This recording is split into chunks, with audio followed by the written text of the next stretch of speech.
Hi, welcome. My name is Paolo Ruffino, Chair of DiGRA Italia. Welcome to DiGRA Italia Talks. This is the first event in a hopefully very long series of online conversations. So the purpose of DiGRA Italia Talks is to create context of sharing of research and knowledge across Italian academics working on games with international scholars. So the events are imagined as open conversations. We are going to talk about different topics with our guests. And the events are recorded, so the videos will be uploaded on our social media channels. And at the end of each conversation, there will be the opportunity to ask questions to the guest. If you want, please, write your question in the chat, and to me in private, I'm going to present your question to our speakers. So today, for our first event, we're going to talk about Machinima. Now, what is Machinima? Obviously, our guests will have a much more better defined definitions of what Machinima are. But let's say in a sort of very kind of simple definition, Machinima are cinematic productions. They can be short videos, long films. They have been taken very different forms and lengths and formats throughout history. But what makes them special, so to speak, is that they're made using real-time graphic engines and very often using video games. The importance of Machinima extends far beyond game culture. Many contemporary artists, for instance, have started their careers working with Machinima or have been experimenting with Machinima throughout their career. I'm thinking of Miltos Manetas, John Ruffman, Harun Farokhi, Cory Archangel, Yan Cheng. Obviously, it's a very long list. But at the same time, and that's actually something we're going to discuss today in particular, Machinima have also been the product of amatorial communities of players, hackers, people who just want to experiment with technologies and they've been producing non-interactive scenes using game engines. So today we have two fantastic guests. We've been researching Machinima for a long time. So we have, I'm happy to introduce Professor Tracy Harwood, Professor of Digital Culture at the Montfort University. Tracy is the co-host of the international podcast, And Now for Something Completely Machinima. She has been involved in the Machinima community for more than 15 years and directed the first European Machinima Festival in 2007. Held in Leicester, UK. Tracy has written papers about the roles and impacts of the community and the medium, and is the co-author with Ben Grussi of the 2021 book, Pioneers in Machinima, The Grassroots of Virtual Production. Ben Grussi is the original community manager of Machinima.com, so it's a very influential figure within the communities of Machinima producers.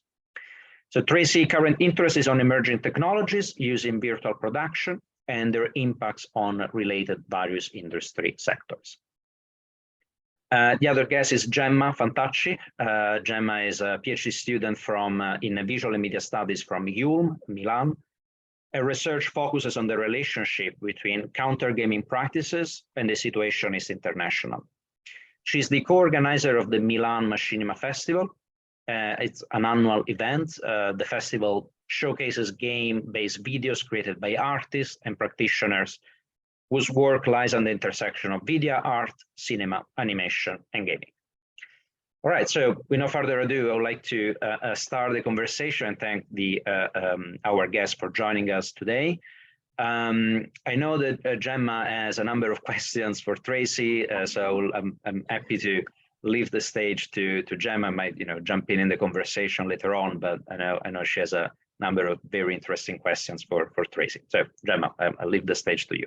Thanks. Okay, thank you, Paolo, and thank you, Tracy. Yeah, I think I flooded you with tons of questions, but it's at least for a PhD student who is interested in Machinima, having a person who basically started from the early days, it's it's amazing. So I was really excited.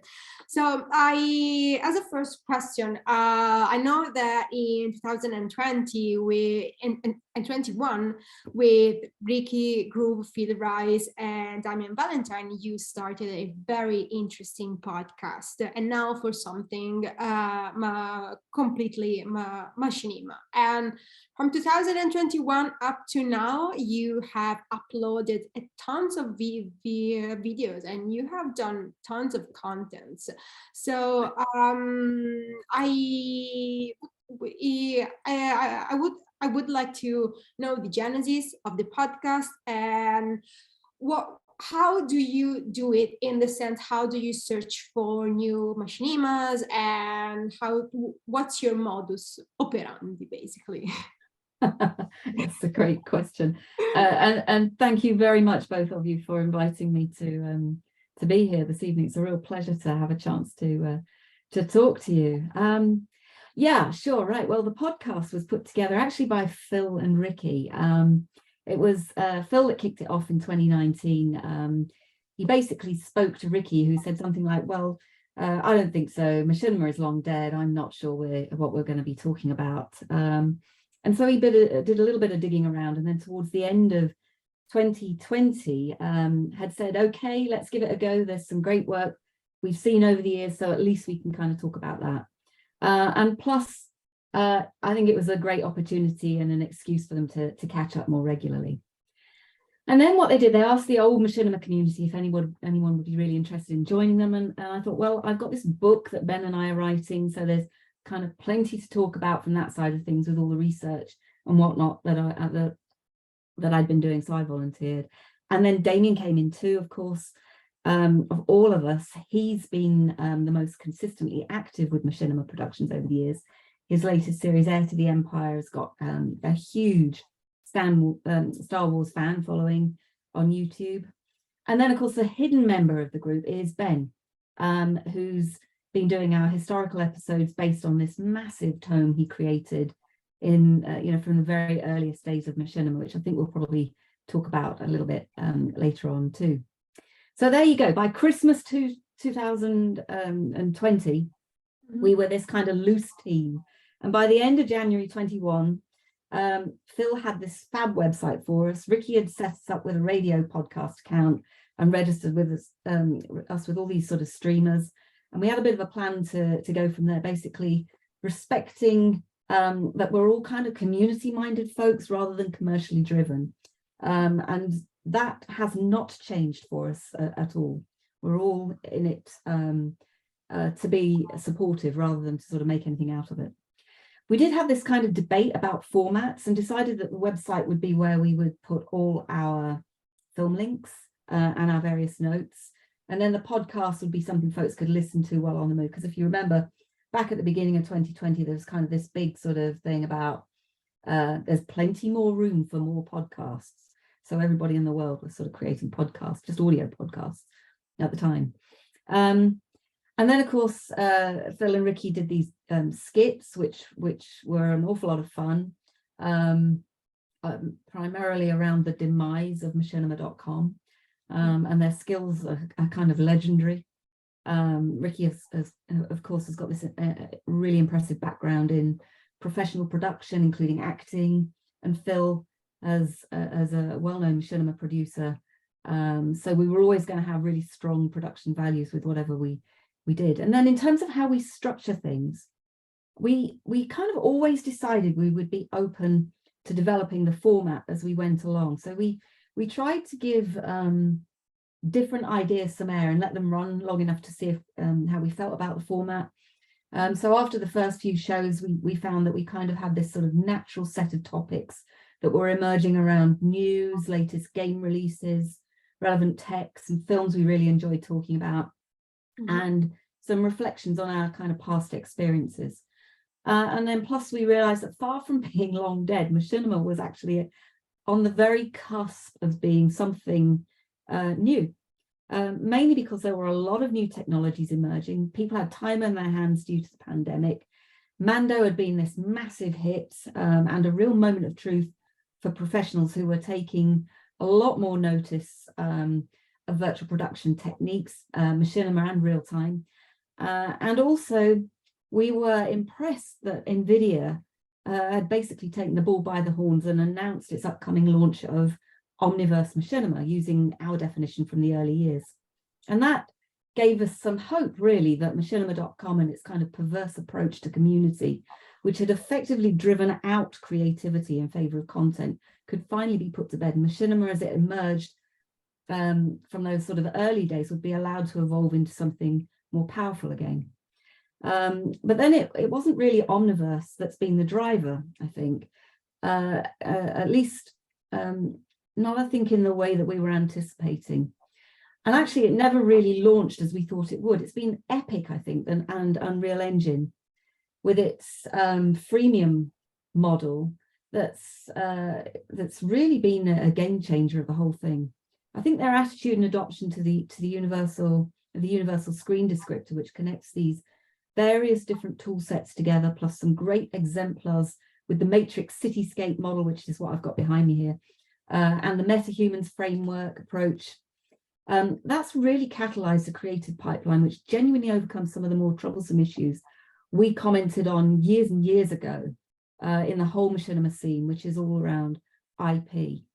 And all of it really puts emphasis straight back onto these kind of creative works, the approaches to creative practice, brings in lots of kind of new ideas and new people, and it's led to lots of even better and easier to use tools being launched, and that's effectively created many new opportunities for a whole new industry, really.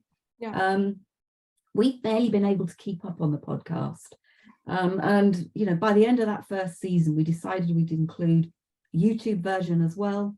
Let's keep the audio podcast running. I think arguably all along we should have probably gone the YouTube route, but we decided we'd stick with our monthly format as a team.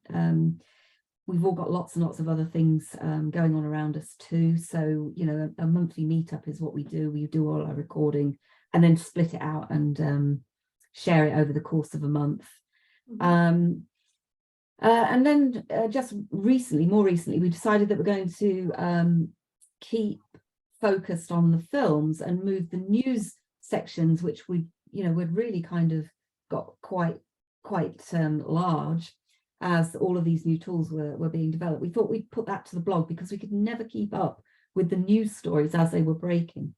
And we were never going to be the first to cover them. But they were still very relevant to the community. So we thought, well, let's stick that lot on the blog. Let's do our film reviews, because we all enjoy talking about these new types of films that are emerging.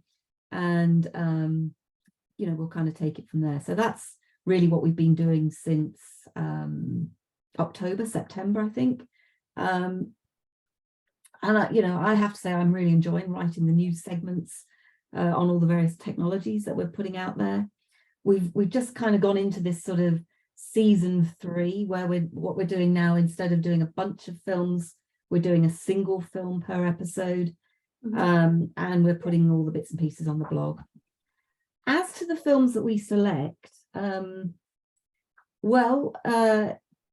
think it'd be fair to say that all of us have got very different approaches to the way that we go about collecting the material. I can tell you, each month we've got, tens of films in our portfolio that we're gonna sort of have a think about. We each make one selection, and then we might have a sort of a bonus selection that we pick. But basically our selections tend to reflect the things that we're kind of each interested in, and all these different things that we kind of follow. So basically, Damien loves space games and related content like Star Wars, Star Trek, and is an avid kind of conner, or was before COVID.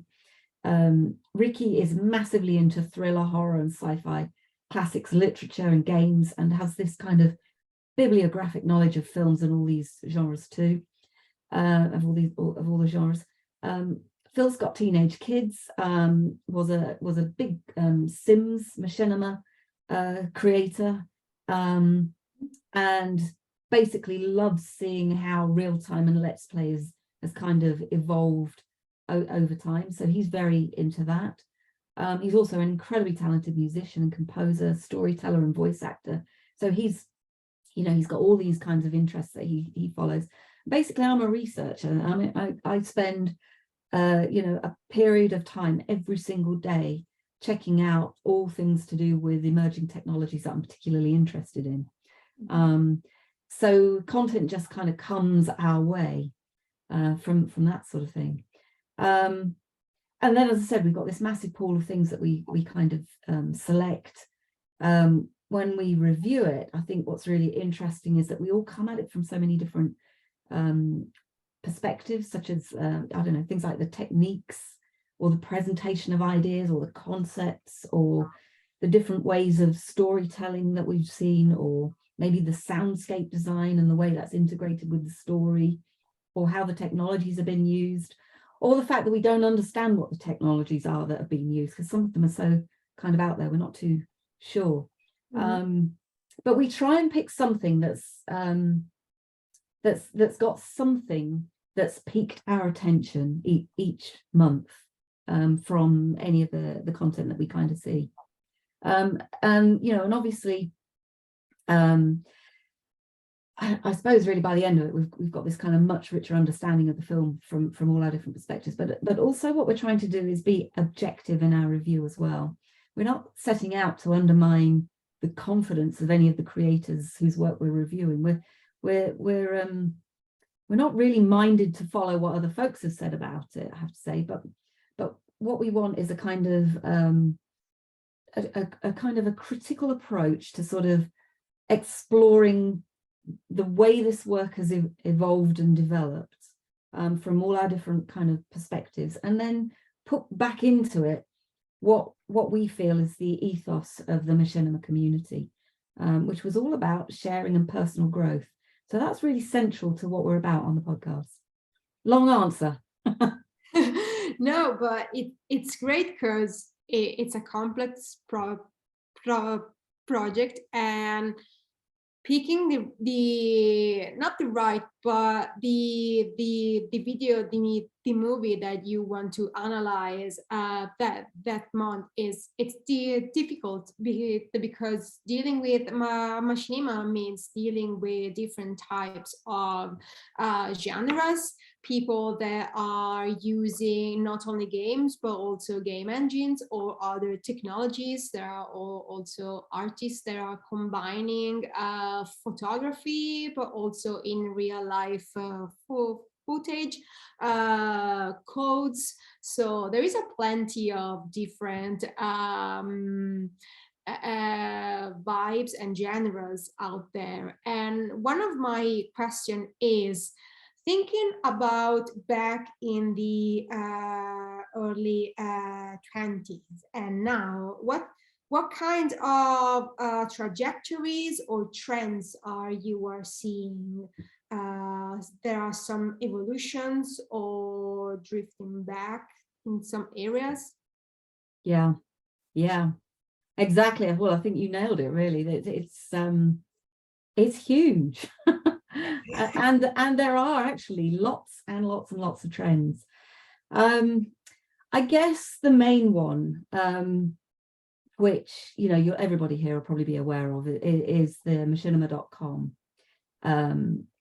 years, which created this kind of massive split through which content was advocated over creative quality. And some of that, I have to say, was probably reinforced by the Rooster Teeth approach to production too, where it kind of brought in creators to add to their stable of red versus blue stuff as that began to go a bit stale. So that was a massive divergence in how Machinima had come to evolve. Number one sort of thing, I think, really. And of course, now what you've got is this huge movement around Let's Plays, live streaming, esports, and all of that sort of stuff, which I followed for a bit and then got really quite bored with it, as did many of the community, actually. And of course, really, the making of money through all these channels and playing games, for many of them, became quite addictive. And I can remember, for example, one French community lead saying to me, it'd be about 2008, 2009, that he's giving up being a leader in the community because there was just no longer any emphasis on the creative values. It was all about user-generated content. And we had a lot of discussions about that back in those days. So that was a massive trend. And I don't think really that's still there at a lot of levels. But then I suppose what you've got, we kind of had this move back towards some kind of storytelling when we got GTA and Red Dead Redemption, because these worlds were really kind of expansive, and some of the mods made it relatively straightforward to create the story. So that was kind of interesting to follow. But then I started to lose track of that after a while, really, and the types of projects that folks were working on beyond the original community, really, because that was quite a tight-knit community, fairly expansive, but quite a tight-knit group of folks, all working in different engines, of course. And some of those were doing some really interesting things, actually, like Hugh Hancock, who's a name you'll probably recall. Hugh got into VR and VR game experiences, and was probably one of the first to launch a VR game experience. I think it was either 2016 or 2017, maybe late 2015. But I can kind of remember talking to him about it back in those kind of days. So he was doing some fascinating stuff, which was really pushing the boundaries a bit. But I think it was at that kind of point, actually, that I started to feel that we needed to perhaps take stock of what had been achieved somehow in this community, and try and make that accessible somehow. So I think that's when the book started to take a little bit of shape, but probably we'll come back to that in a bit. Anyway, more recently, I think the trends that we've seen, certainly in the last couple of years, well, I suppose, I think at the end of the first podcast, when we sort of sat back and reflected on what we'd seen over the year, I think number one was we felt Machinima was far from dead, having kind of all been through that sort of, it's great, it lives, it's this, it's that, and then a little bit flat with it. I think we suddenly realized actually it wasn't a flat thing at all. It was definitely living, and it was advancing at an incredible rate, and the term virtual production was being used, which is really the professional end of the process. I think we'd seen huge variety of creative forms during the course of that year, so everything from kind of like digital comics to documentaries, narrative, performed, let's plays, story genres, music videos. I mean, the list was endless. Mm-hmm. We also saw a growth of new types of tool sets, and these were clearly designed for ease of use and accessibility for the Machinima creator. We also felt that there were new income generation strategies that indies could tap into beyond YouTube, because YouTube really has been a terrible model for creators. And that included platforms such as Patreon and various others of a similar nature. We also saw new emphasis on open world games and the metaverse as creative environments, such as Star Citizen, for example. These expansive environments in which people could create anything they wanted, really.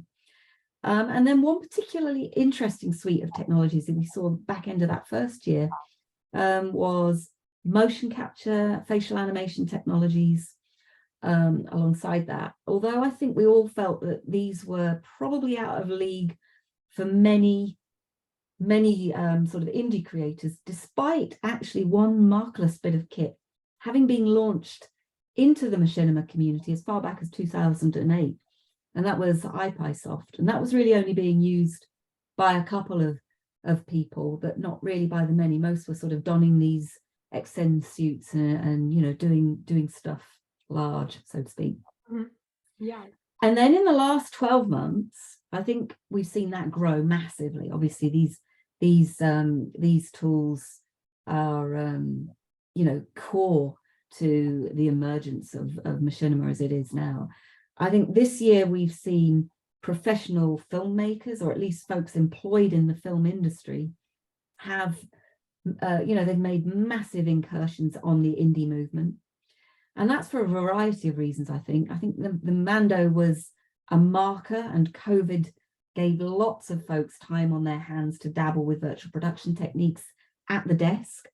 And it's not really surprising that many indie creators have managed to find new interest in their work, because these tool sets are actually helping to produce some really high quality content. And it's the indies, I think, that know best how to tell short stories in particular. Of course, many pros haven't really dabbled too much with short form content. I think primarily because that's something that tends not to make money.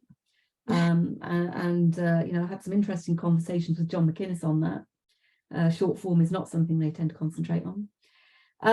But actually also, I think there's a technique to storytelling of short form stuff in and of itself. And I think the Machinima creators have nailed it. The pros have got some way to catch up.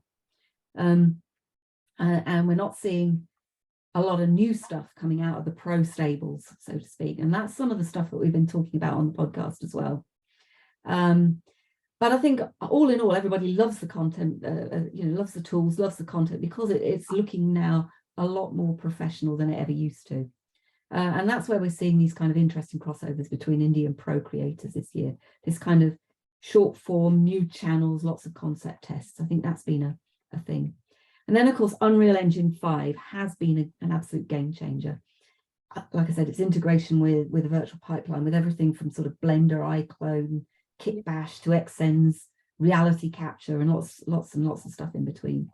I think Epic's release of the Matrix Cityscape was just an amazing demonstration of incredible detail that could be played with by creators, and MetaHumans as well has been revelationary for animating really convincing characters that would have been the domain of whole teams of special effects people in years gone by. And we've seen a plethora of wonderful shorts and music videos taking advantage of all these assets that have been made freely available to anyone, just anyone who wants to sort of spend a bit of time learning some of the tools.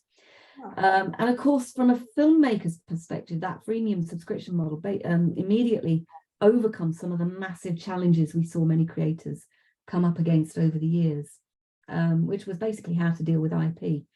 And quite frankly, I think that's become progressively more difficult and convoluted to deal with. Many creators these days, I think, are actually what I would call non-employed filmmakers with huge talent for storytelling.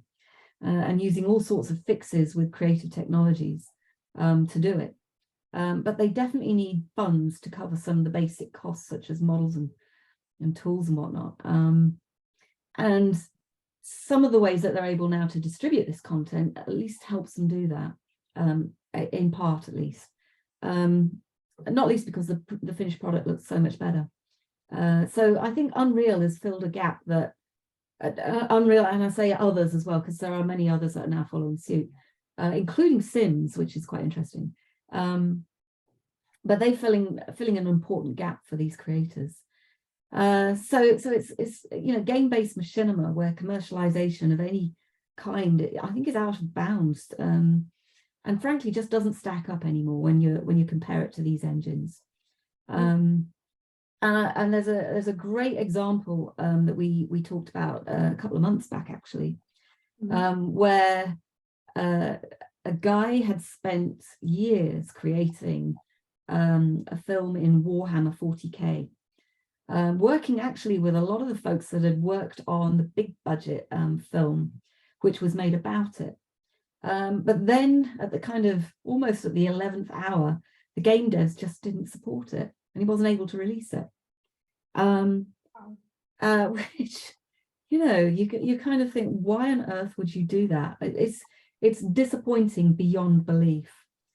And then, this year what we've seen is another one of these kind of engines, which has in the past been supportive. I think it's just shot itself in the foot.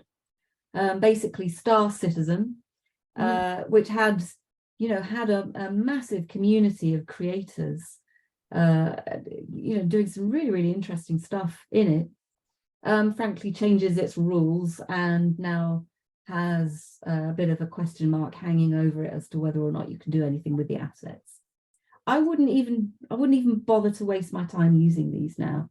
It's just an absolute no-brainer, and it's something that you know, when I used to talk to Hugh Hancock years ago, Hugh used to say to me, you know, making content, making films, making original works in game engines is just a waste of time. It's just not a good way to make films at all.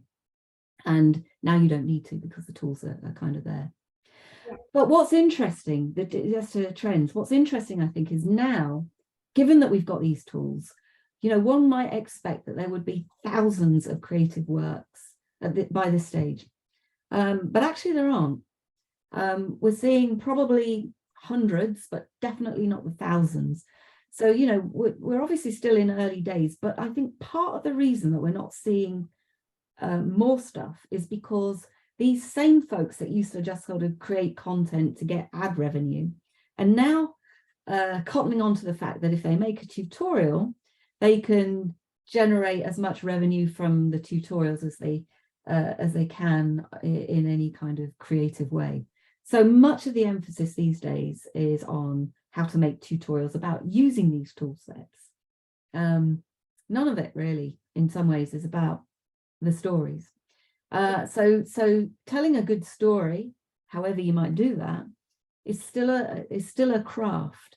And I think whether you're indie or pro, what we've seen is basically how that craft of storytelling, if you like, using the shorts medium primarily with these tools is basically still evolving.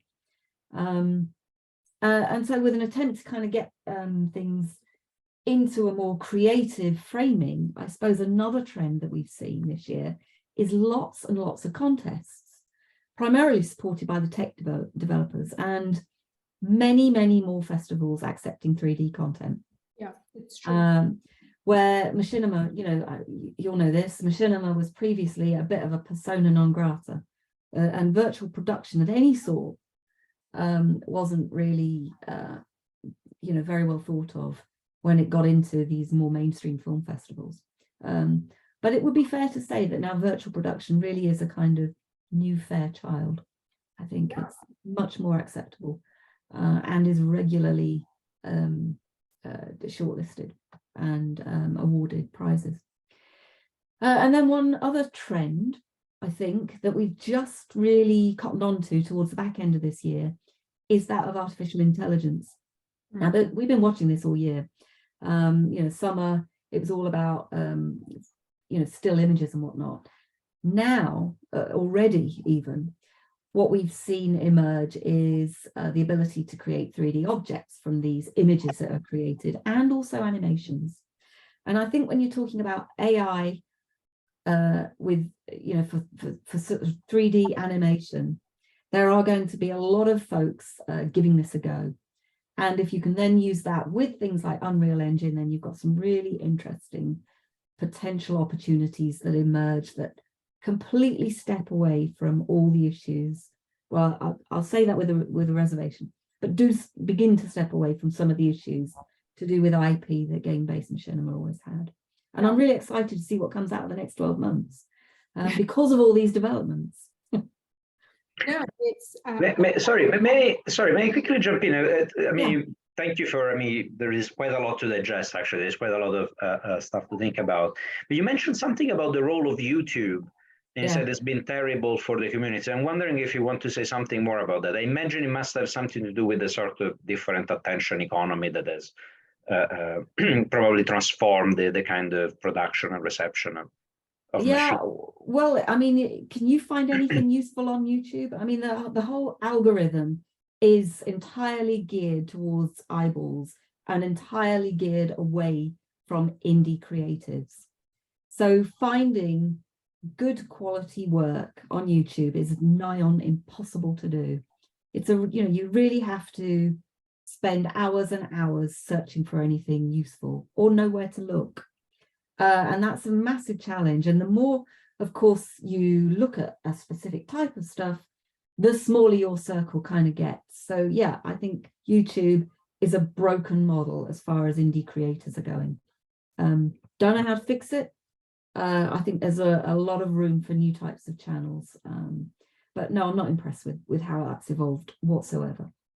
And you know, the ad revenue model is never going to be one that's inclusive or fair for people that spend their time doing creative work, such as the Machinima guys have done over the years. Okay, thanks. You're welcome. No, it's interesting for example on that topic that we at the festival we saw that, for example, on YouTube we saw more kind of vernacular machinima, more fan-based machinima. Well, for example, the more let's say avant-garde one, the one that usually artists try to promote in the contemporary art circle, usually use more Vimeo as a platform to showcase their works. Some of them put their videos on both, and I guess because YouTube has a much more reach than Vimeo. Vimeo, it's more, it's not big as YouTube. So I was wondering if you also had seen these types of differences in contents between these two platforms. Yeah, definitely, without doubt. Yeah, and different types of people on those kind of channels, and actually some content people put on as feeders into the other channel. But yeah, I think you're absolutely right. With Vimeo, you tend to get more experimental works, more as you say, avant-garde work, in that sort of forum, than you do YouTube, for sure. But I think the problem with Vimeo is it's quite hard to find it in there too, because it's not always tagged very well. Yeah, and because it's I think because avant-garde creators tend to think of themselves more of artists, they don't use a lot of the common community terms that we might tend to find on platforms such as YouTube. So they've created a different sort of problem there. You got to know where to look, really. Yeah, yeah, it's true. I mean, you have to go down the rabbit hole. You definitely do. Without a doubt. Yeah. But it's interesting how you and Ben, you published Pioneers in Machinima, because for example, my background is more in contemporary art. So for example, I approached Machinima from an artistic perspective, and my very first encounter was with Miracle by Miltos Manetas, which is in a lot of contexts it's considered the first artistic Machinima. But then you have Diary of a Camper, and they both came out in the same year. And I found your book really interesting because as a young scholar, I lack those early years where also there were a really interesting and creative turmoil with digital technologies that were also advancing the game production and also the fan-based production, so with demos and Machinima. And also there aren't a lot of books out there that are dealing with the basics of machinima and that are trying to trace a kind of history of how this genre, this medium has developed. So why did you feel also the need to put out there this incredible book?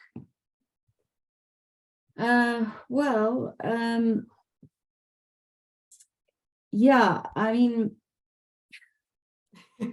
yeah, I mean, what I suppose really when we started to when I started to sort of think about how everything was evolving in a game studies or media theory context, I kind of felt we were losing a bit of the origins of machinima, and the voices of those early pioneers really needed to be captured before we lost them forever.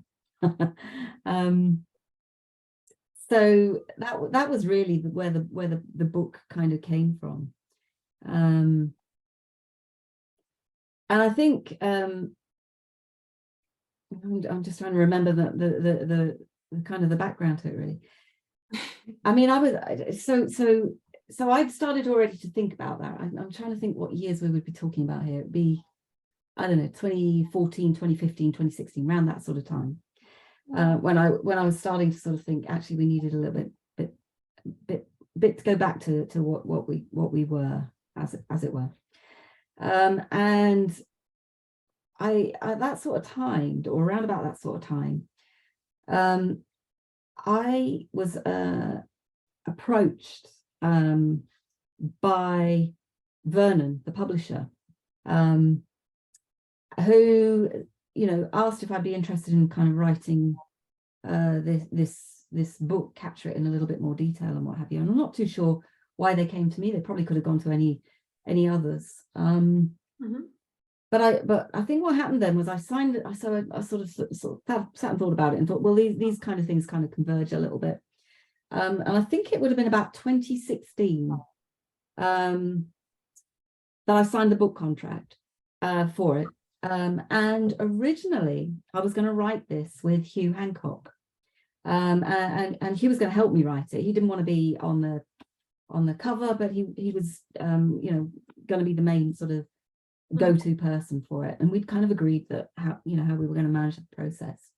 Anyway, we faffed around for about a year, you know, talking about it and in the background and whatnot. Hugh was incredibly busy. And then really sadly, Hugh passed away at the beginning of, I think it was 2018. And I didn't really want to write it after that. Yeah. So I had about a year with the publishers sort of hassling. And then I thought about Ben's tome that I'd first come across actually years before. And so we started to have chats about the project, signed a new contract, and then because you know, Ben, I wanted to put Ben on the cover basically, and so we started writing. And you could say really that book was our lockdown project. I think it's completely different to what Hugh and I would have written. But I think it's probably more of a grounded perspective too. We were kind of also able to talk to a lot of folks from those early days. Most of them were really willing to share their stories from those early days. And that archive of material that Ben had kept safe all of those years was actually a really astonishing resource. And we've obviously been making use of that on the podcast too. And of course, you know, that resource actually, I mean, as we were kind of pulling the book chapters together, we sort of found that there was this kind of whole other narrative around machinima, that was this kind of professional use of it as a previs tool as well. All around basically the emergence of the Unreal Engine and some of those other kind of tools like NVIDIA's Omniverse machinima as well. And so as we were kind of writing it, we kind of decided that we needed to capture some of those voices as well. So what we've got in the book is just kind of this mix of these really two, almost diametrically opposed starting points to the world of machinima. The one from the indies, the creators such as Hugh and all those others, and the other coming from folks like Kim Libreri, who's the chief technology officer at Epic and who'd worked with John Gator, who was the guy that created that sort of legendary Matrix bullet time shot. And also people like Mark Pettit, who was Epic's general manager. And, the more we sort of looked at it, the more we were kind of clear about the contribution, as were they, that Machinima had made to the development of these kind of tool sets that these guys were creating and releasing. And they didn't want to call it Machinima. And I think partly that's because of this whole debacle that had arisen around machinima.com, which of course we can all understand. But also virtual production was a term that was definitely beginning to find its feet. And Kim even referred to it when I interviewed him, it's in the book. He even referred to it as the professional term for machinima. So these developers were basically seeing a huge future in the foundations that were being put in place. And that, of course, I think is what we're now seeing emerge as we kind of review the films each month on the podcast. So, yeah, I think it's got these two intertwined starting points, which is really what we tried to capture. I don't know what others think, but that was my view of it as we started to get into the detail of it. Well, on that note, this is a question that we usually ask to almost all the artists that we are talking within the festival, especially with Viral, which is our monthly spin-off, and we ask them if they see machinima more as a genre or as a medium. So yeah, your take on this, given this history that it has and all the changes. Is it a genre or a yeah, okay. Yeah, a genre of digital art or game art or a medium per se. I think you can call it anything you like. Mm-hmm. Is it a genre? I think it's both.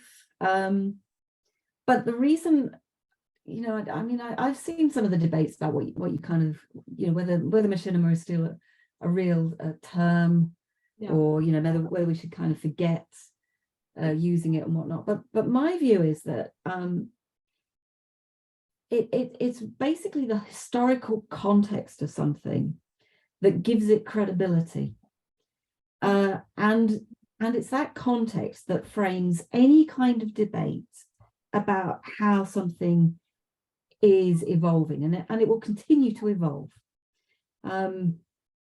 And I think over the years, we've had umpteen dozen different discussions about, whether it's this or whether it's that. I mean, I can remember years ago, Tom Jantel, whom you might have come across, introduced the term into the community of Anymation, A-N-Y nation, to reflect the fact that basically he was creating, or people were creating stuff with any tool that suits their creative purpose.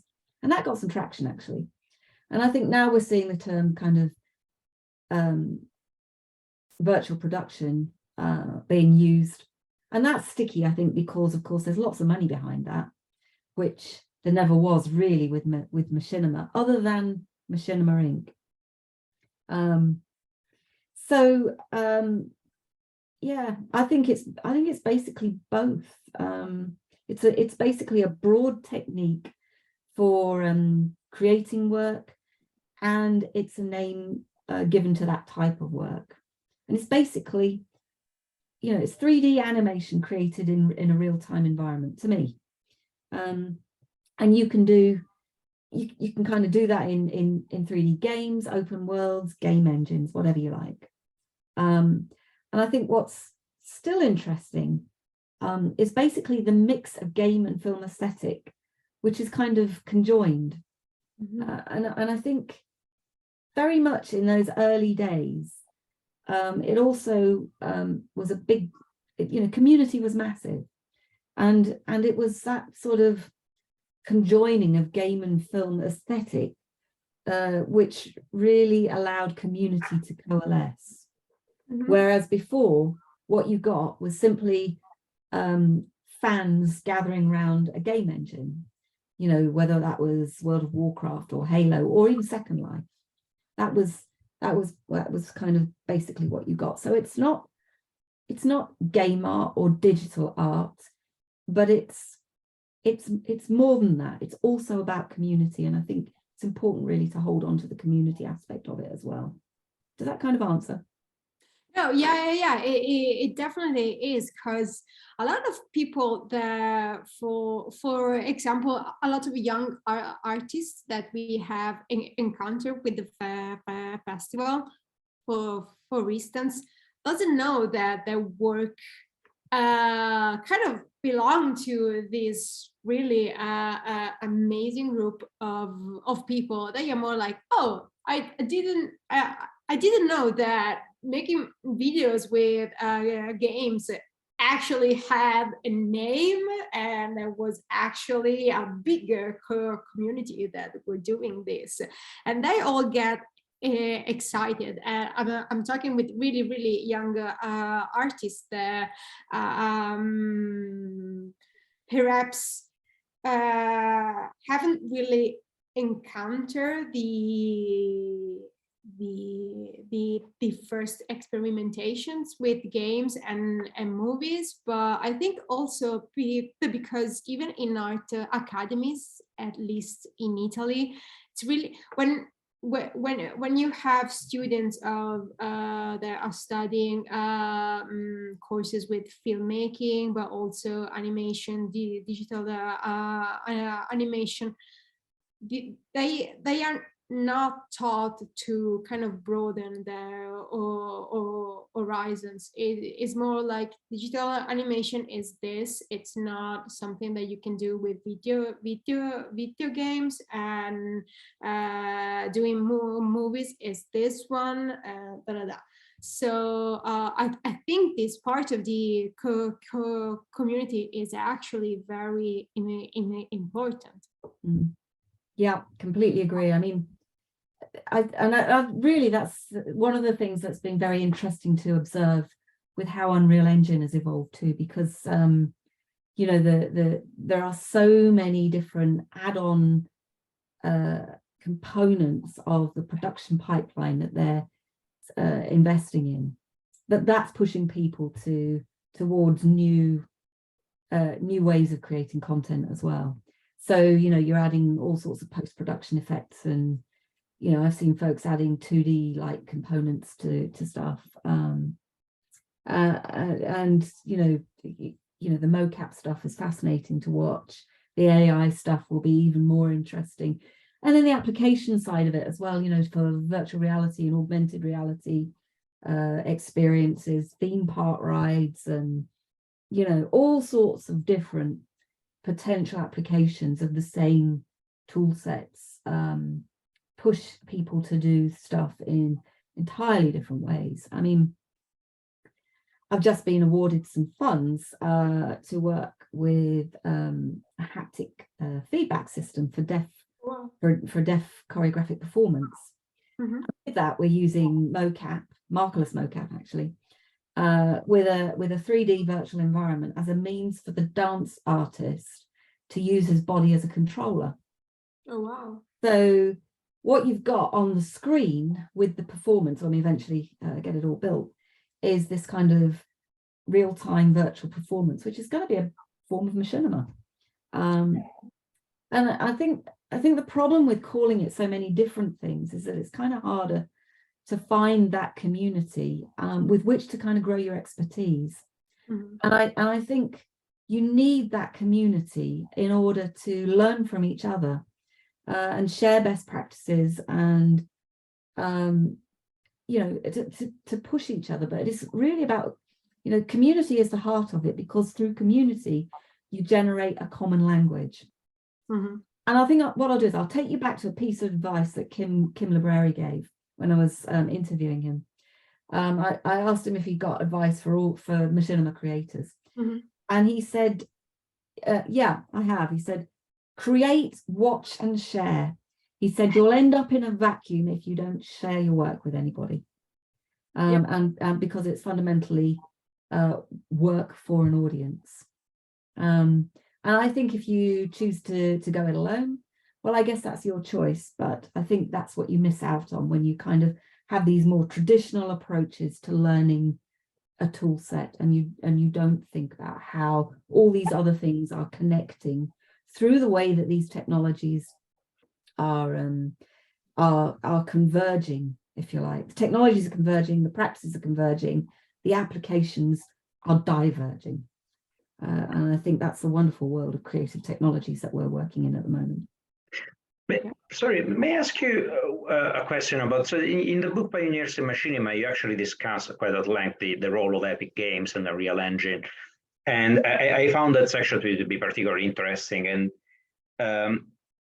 it seems to me that, you know, the way Epic has been working in relation to Machinima communities is essentially kind of creating a bridge across all these sort of amatorial grassroots productions and providing what in media studies we will call a platform, so a sort of site that agglomerates and brings together different forms of productions.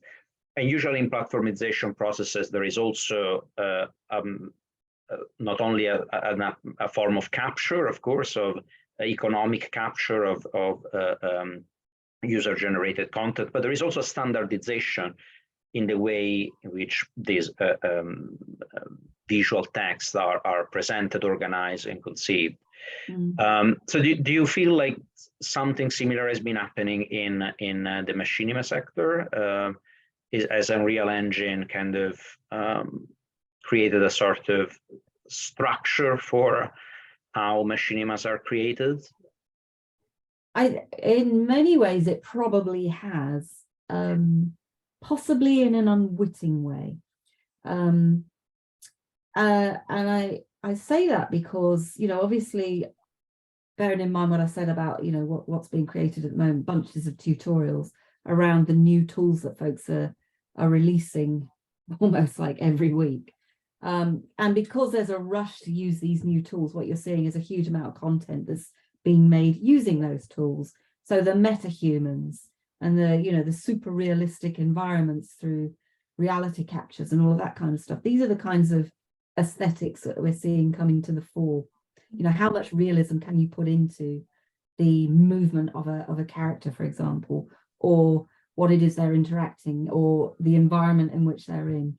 That's the aesthetic you're kind of dealing with at the moment, that this particular engine is enabling. But I think once you get away from the tutorial, this is what I mean about the, you know, there needs to be more emphasis put into encouraging folks to be creative. Because once you do that, I think you'll start to see more of a divergence in what these platforms allow people to do. And I don't think these platforms are actually just about entertainment, because what you're talking about is a tool set that enables you to create 3D assets such as characters, objects, and environments. And these are transferable across media. And that's undoubtedly going to be the basis of the metaverse, really, whatever the metaverse might be defined as. So you're seeing, for example, the same thing being realized in the development of digital twins for construction and manufacturing assets.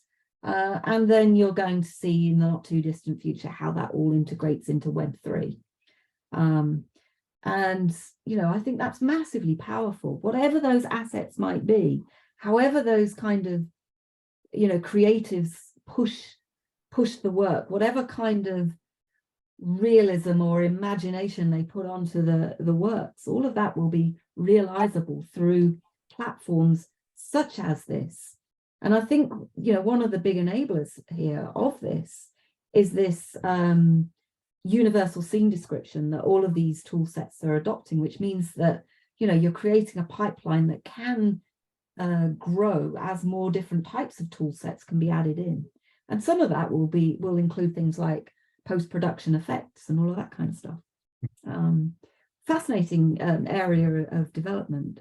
But I think it's more than what you mean by platformization of content in the way that you mean it. I think it's a fundamental shift in the way that content will become a part of our everyday world, and that much as I'm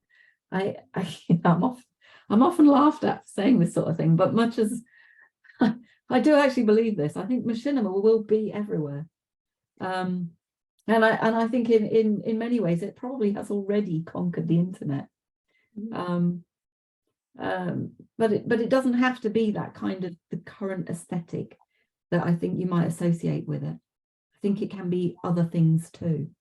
And there's going to be there's a couple of classic examples that we'll releasing this month. Actually, on Thursday we're reviewing a film that's been made actually in iClone 7, I think, and I think Phil said it was made in Unity, but I think it's iClone 7, which is using quite a different aesthetic to the glossy kind of realism that you see a lot of Unreal characters have at the moment. But it's doing something really interesting, really creative. And that's coming out on Thursday. That's called 917.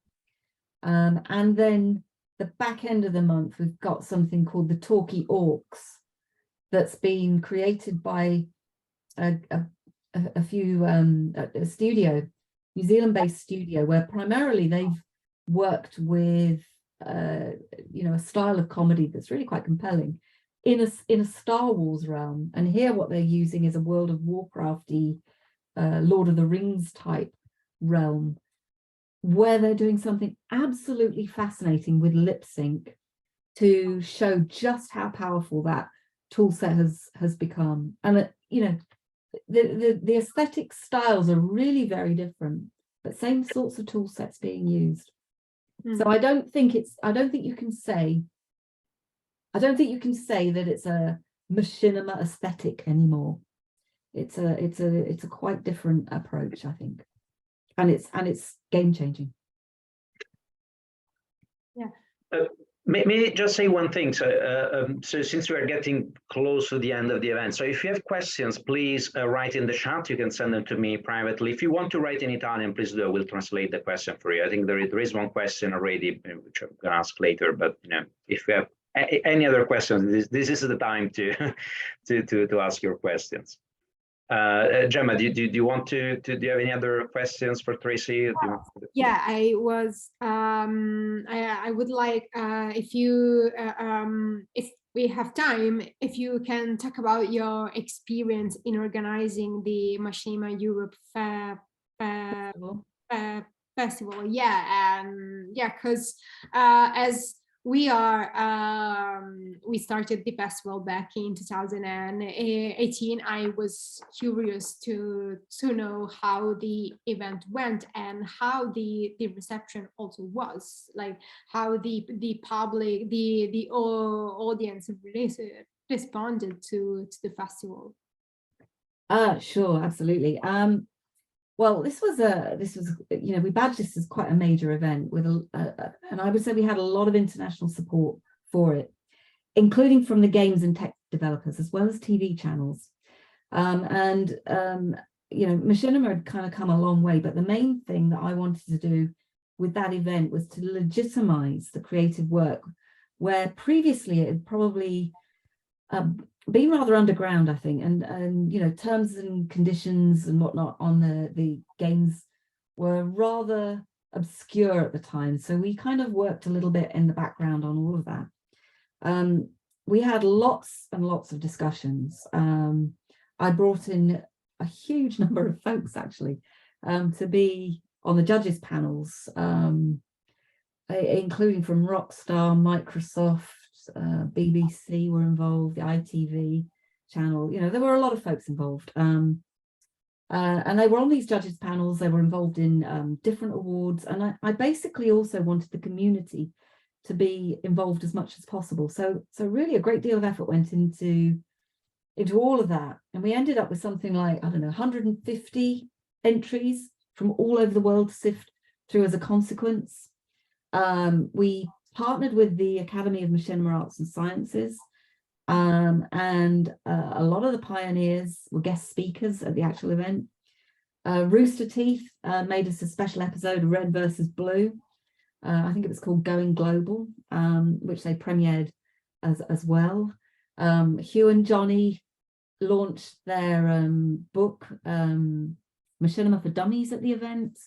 Movie Storm was launched at the festival as well. And we had lots of workshops for local school groups. You know, there was a lot of things going on. It was a big endeavor. I think what I loved about it really was, I mean, my role was just the glue. You know, I was basically the one that gave the community the opportunity to get involved and take some ownership over it, and they did. You know, in their hundreds, really, all around the world. People picked up bits and pieces. We had TV trucks coming in from all over Europe to cover it, which was fascinating. Yeah, it was a very interesting event. On the ground, I'm not sure how many folks came in the end. It was probably in the low hundreds, not masses of numbers, but I remember being quite nervous because we didn't really know how many people to expect from it. We also ran simultaneously an online version of it in Second Life, so we streamed in Second Life as well. And there were lots of folks logging into that. That was another kind of part of it. So yeah, I'd say it was a successful event. It caused quite a stir generally. You know, it created a lot of conversations. Afterwards, I was invited to umpteen dozen different film festivals to talk about machinima. I traveled the world discussing it, did lots of film nights on some of the latest works that kind of came out.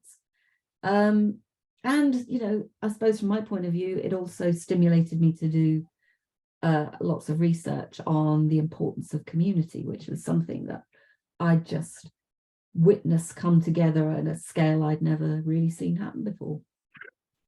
So yeah, it was absolutely fascinating. And, you know, I can say that I am privileged to have met a lot of the pioneers through that whole process. Wow, that's extremely cool. May I sort of turn the same question to Gemma, because I know you've been working at the Milan Machinima Festival for a while now, so it's been you know, ongoing yearly events, and I was wondering if you have anything to share about the experience, about how it has evolved. I know you've also transitioned through the pandemic, so you know, many things happened since you started the festival. So do you want to tell us something about it?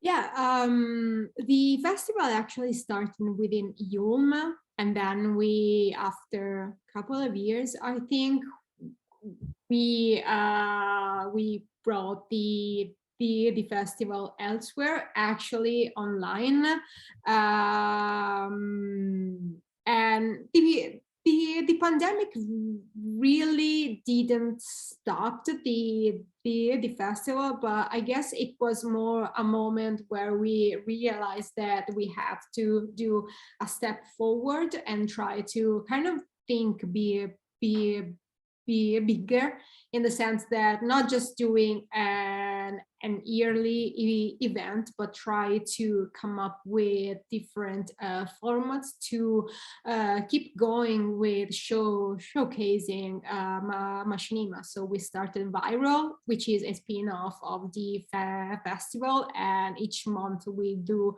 2 screenings. And also this year we screened for the first time the Machinimas in a cinema. which was quite a challenge, because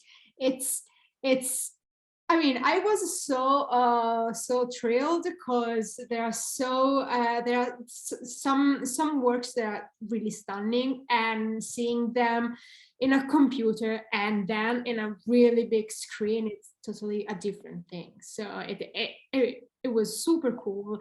But also a lot of people actually didn't really understand why they were going to see games or something that has to do with games in a cinema. So they were quite confused. So we had a small audience, but they stayed from the beginning to the end. So it was a win for us. But I think it's just something that you have to do also to get the public accustomed to different things, to the different genres. It was actually great. The next year we will also have a physical venue still at the Cineteca di Milano, and also another one just online. The thing is that we are dealing with avant-garde works, so usually the type of video art that you would see in a gallery or in a artistic festival. So it's quite a niche within a niche. So I think this is our battle, is our channel, try to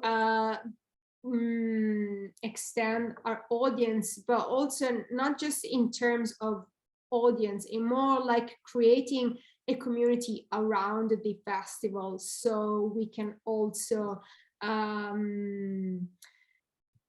let's say that, especially here in Italy, trying to cancel the stigma that these are things made with video games, so they are not really art, because also in the art system, they are not seeing really like art, because they are made with video games. And for people who comes from the video game background, they see this Machinima being more artsy, more strange. So they are kind of in between.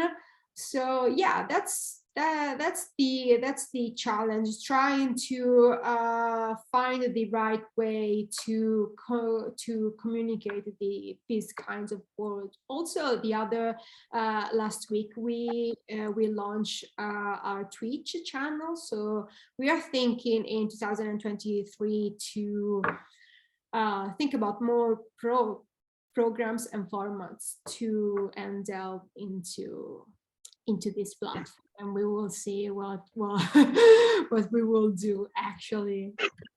Yeah, it is a really exciting journey, and I'm really happy to be part of it. Yeah. Okay, thanks. Actually, you know what? We have a question from the audience, from Alberto. Is kind of in the same area. So he's asking if you see a change in the audience of Machinima production. So he asks, are people involved in game studies or in culture media studies getting more interested in this medium? What is your feeling? I guess, yeah, it's a question for Tracy, could be for Gemma, could be for anyone who has an answer to that. You want me to start, Gemma? Because from my perspective, I would say most definitely the audience is changing, and they are that, you know, like I said, that with tool sets like Unreal Engine and the growth of 3D animation, what you're seeing is more of this content actually in mainstream animation festivals, film festivals and whatnot. And it's standing up well, but it's not called Machinima, it's called virtual production or something else. And in that sense, you know, it is going to be something that is completely accepted because it's coming out of that quarter rather than the games quarter. And I think games has a bit of a image challenge in this domain, and I suspect that, you know, the other thing that I've experienced over the years is, because of the way machinima used to be created, because of the type of animation that it never stood up well to animation generally, and people understood what animation was, but they did not understand why this content looked so different and yet was trying to do something very similar. They're interested in the product as an entertaining form, but they don't care about the way in which it's made. So now with the tool sets, it's made much better, looks much better, looks much more comparable.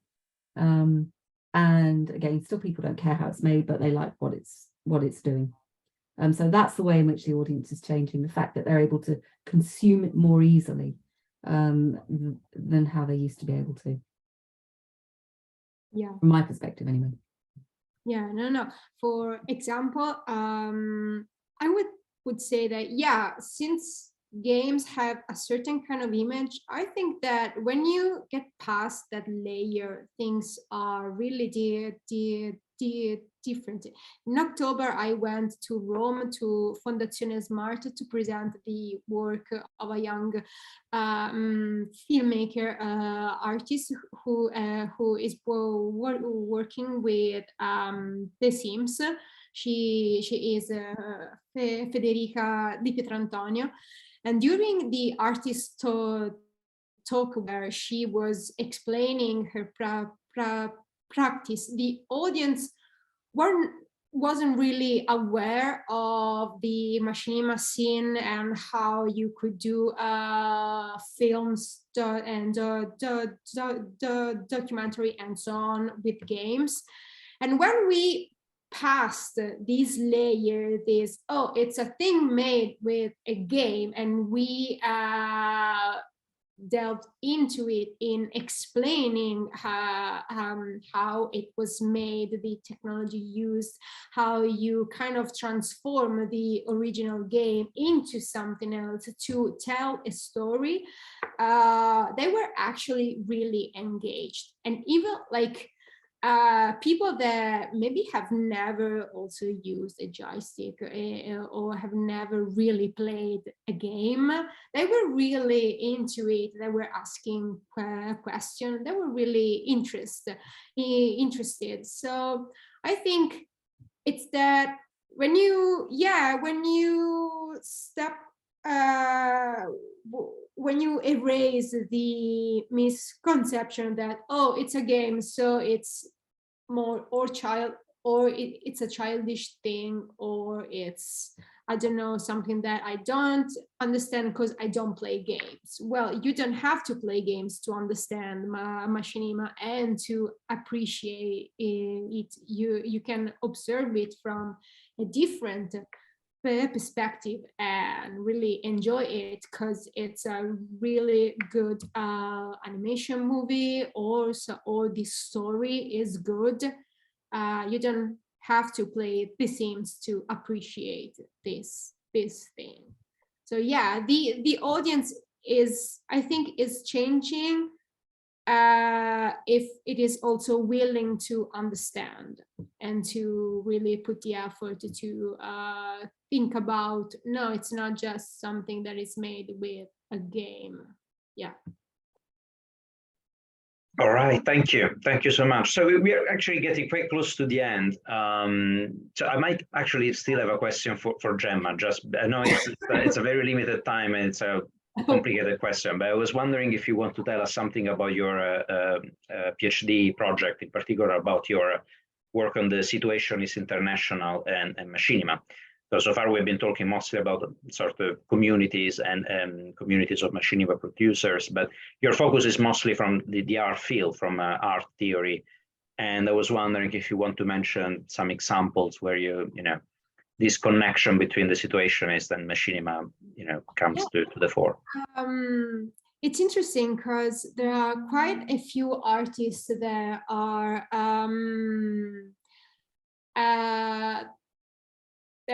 stating that the old avant-gardes have been kind of their backbone of their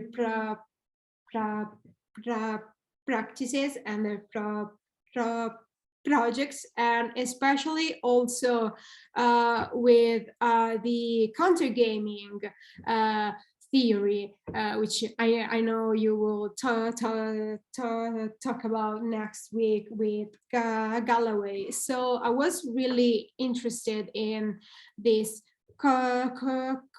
combination, the avant-garde counter gaming and works of art that are made with video games, but they are actually kind of subverting the original intent and the original mechanics. So in my PhD, I'm trying to draw the connections between these different fields, but they are not so very different. Actually, one of the artists that I'm studying are actually the Austrian collective Total Refusal, and also they have managed to bring Machinima to the Berlinale also. So it was really a big step actually into kind of reaching a totally different audience. And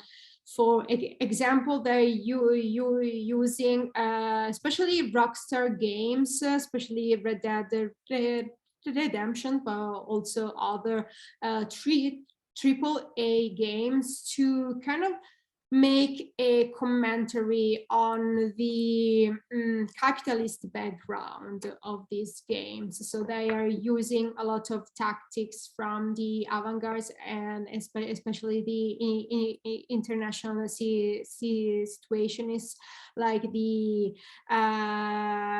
Flannery, the Tournement, in a different way. Actually, so this thought, it's quite long, but I will make it very short. Yeah, they are trying to use the gameplay as it is and try to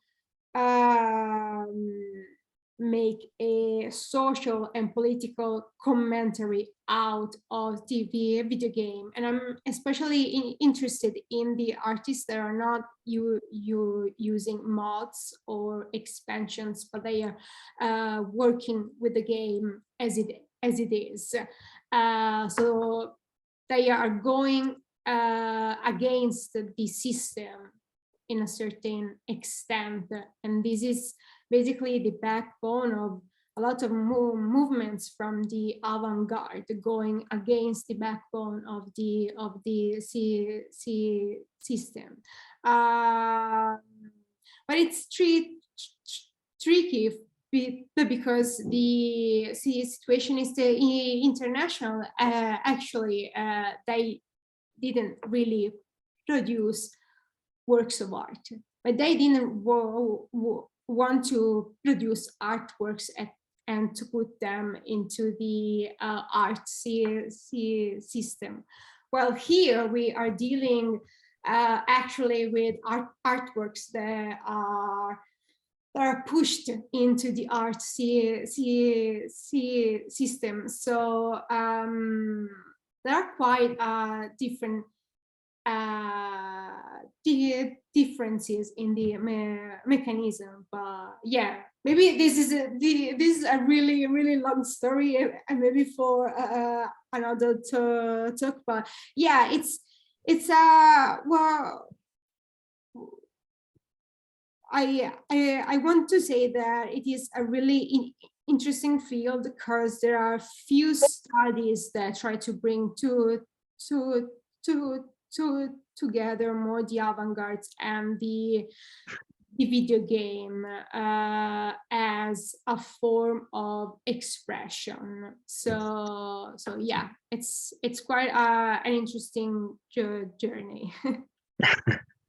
Okay, thank you, Gemma. Yeah, actually, I never thought about it, but you're right. It's interesting how in how Machinima is, particularly in the art sector, seems to be received. Is that it comes as a sort of as a piece or as an artwork, or or at least trying to be part of that sort of circle of artistic reception. But it's not what happened with the situation. It's international. It's kind of a different, it's a completely different trajectory. But yeah, okay. All right, okay, thanks. And thank you also for the link to next week talk on next Monday at the same time. We're going to have Alexander Galloway with Giacomo Pedini and Mauro Salvatore. We're going to talk about the Italian translation of gaming as an algorithmic culture, where the chapter on counter gaming was originally published. All right, so we are getting very close to the end. I'm not sure if you have any sort of burning question or anything you want to ask, any final comments. Gemma, Tracy, do you want to add something? Anything? No, I really want to thank you, Tracy and Paolo, because it's great to have had a moment to do the history of Machinima. To me, as a PhD student in this field, it's amazing. So I was really thrilled to meet you and discuss about these things. So thank you very much. It's been an absolute pleasure, and sorry, my answers have been quite long. No, I really I would have stayed here like 3 hours. Yeah, I'm sure the audience wouldn't though. No. I noticed they're still logged on, so that's good. Yeah, absolutely. Actually, yeah, Luigi is saying thank you. Thanks to all the speakers. Yes, I would like to join Gemma in really thanking you, Tracy, and Gemma as well. Actually, your participation was really kind, and thank you for your contribution, which was extremely generous. I feel like I've learned a lot. I mean, the more I hear about Machinima, the more I understand how little I know and how complicated this phenomenon is. It's been a massive journey. It's been fascinating talking to you both. Thank you so much for inviting me. I really enjoyed it. Thank you too. Thank you so much. Okay, I'm going to stop the recording now, which obviously doesn't mean that we need to stop talking at the same time, but I'm going to stop the recording. And thank you so much for your participation. Thanks. Bye.